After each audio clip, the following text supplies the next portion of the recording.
Сәлеметсіздер ме балалар? Математика пәні 3-ші сынып 57-ші сабақ.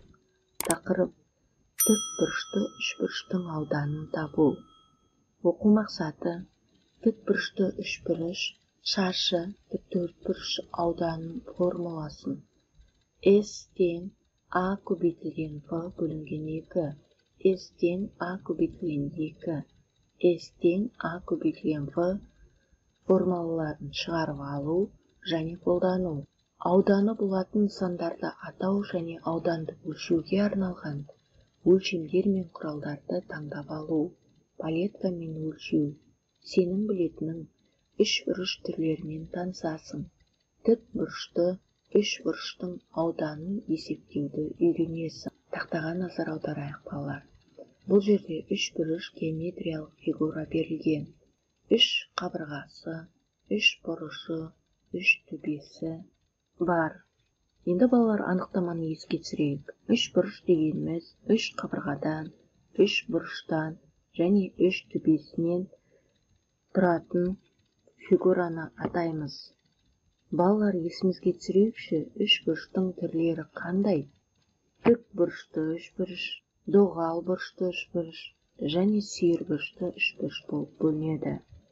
Біздің қарастыратынымыз бүгінгі сабағымызда тік бұрышты үшбұрыштың ауданын тауып үйренеміз.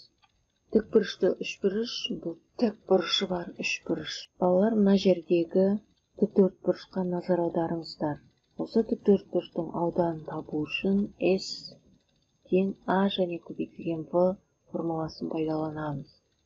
Яғни ұзындығымен енін көбейтеміз. 6 см мен 3 см көбейтіндісі 18 см квадрат. Бұл тіктөртбұрыштың ауданы.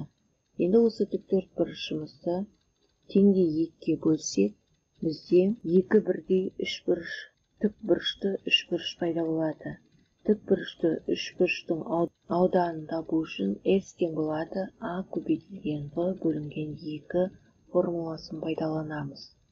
Осы формуланы пайдалана отырып, қазір тікбұрышты үшбұрыштың ауданын табамыз. Ол үшін 6 см мен 3 см көбейтіп, оны 2-ге бөлеміз. 6 мен 3-тің көбейтіндісі 18, 18 2-ге бөлсек 9 см квадратқа тең екен. Оқулықпен жұмыс балалар. Бірінші тапсырманың әсі. Жарты шаршының тік бұрышты үшбұрыштың ауданын қалай есептегенін қара. Шаршы бірдей 2 үшбұрышқа бөлінген. Демек, әрқайсысының ауданы шаршының ауданының жартысына тең. Өрнектердің орындалуын түсінді. 4 көбейтілген 4 тең 16 см квадрат. 16 см бөлу 2 тең 8 см квадратқа. Яғни бұл жерде ереже тік бұрышты үшбұрыштың ауданы тік бұрыш жасап тұрған 2 қабырғасын көбейтіндісін 2-ге бөлгенге тең. S тең A көбейтілген V бөлу 2. Бұл формуланы міндетті түрде жаттап аламыз. Алдағы уақытта есеп шығарғанда бізге қажет болады. Жазылым. Мына жерде тапсырмалар берілген. Тіктөртбұрыш пен тікбұрышты үшбұрыштың ауданын табуымыз керек. Яғни тіктөртбұрыш, мына жерде тіктөртбұрыш берілген екен.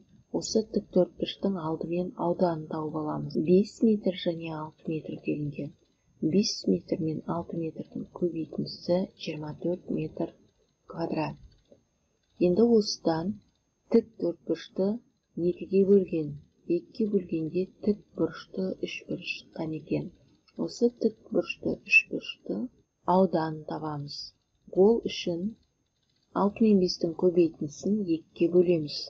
Сонда 15 метр квадратқа тең. Бұл жерде де тіктөртбұрыш берілген 4 метр және 6 метр. Яғни тіктөртбұрыштың ауданы 24 метр квадратқа тең. Осы 24 метр квадратты 2-ге бөлсек 12 метр квадратқа тең екен. 12 метр квадрат бұл тікбұрышты үшбұрыштың ауданы. Тіктөртбұрыш берілген бұл жерде де 5 метр және 8 метр. Ауданы 40 метр квадрат. Тікбұрышты үшбұрыштың ауданы 20 метр квадратқа тең.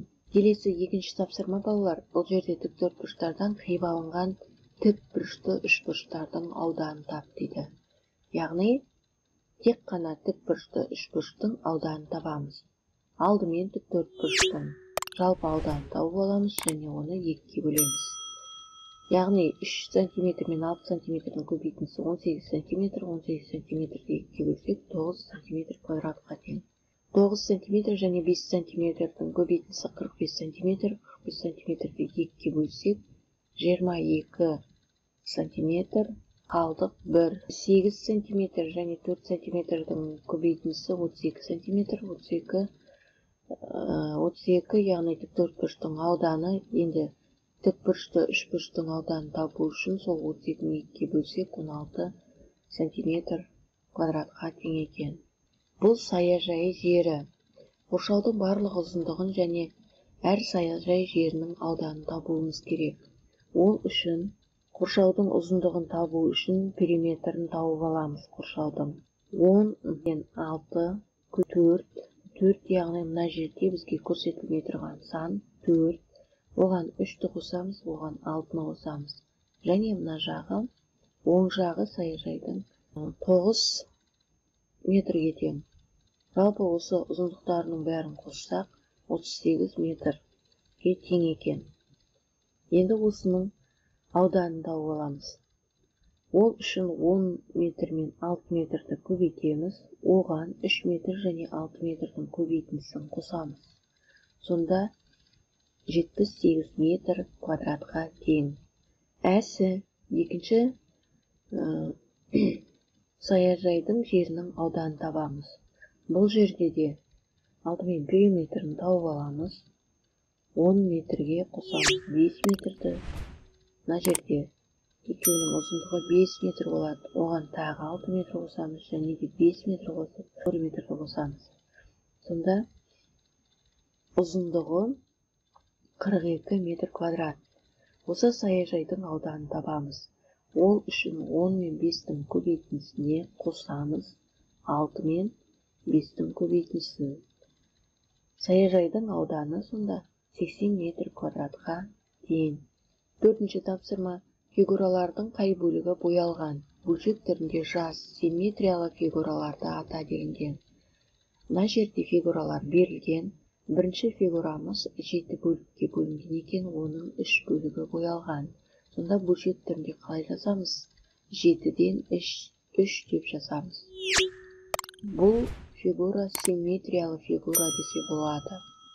Яғни ортадан бөлген жағдайда бір-бірімен беттеседі. Келесі 12 бөлікке бөлінген, оның 6 бөлігі боялған екен. Келесі 12 бөлікке бөлінген, оның 5 бөлігі боялған. 12-де 5 деп жазамыз. Келесі 9 бөлікке бөлінген, оның 4 бөлігі боялған. Келесі 8 бөлікке бөлінген, оның 4 бөлігі боялған. 8-ден 4 деп жазамыз. Бұны балалар дәптерлерімізге жазып аласыздар. 5-ші тапсырма. Амалдар бойынша жаз және есепте. Есептеу тәсілін түсіндір. Осыған ұқсас өрнектерді құрастыр дейді. Амалдар берілген, амалдардың есептеу тәсілдерін қарастыруымыз керек.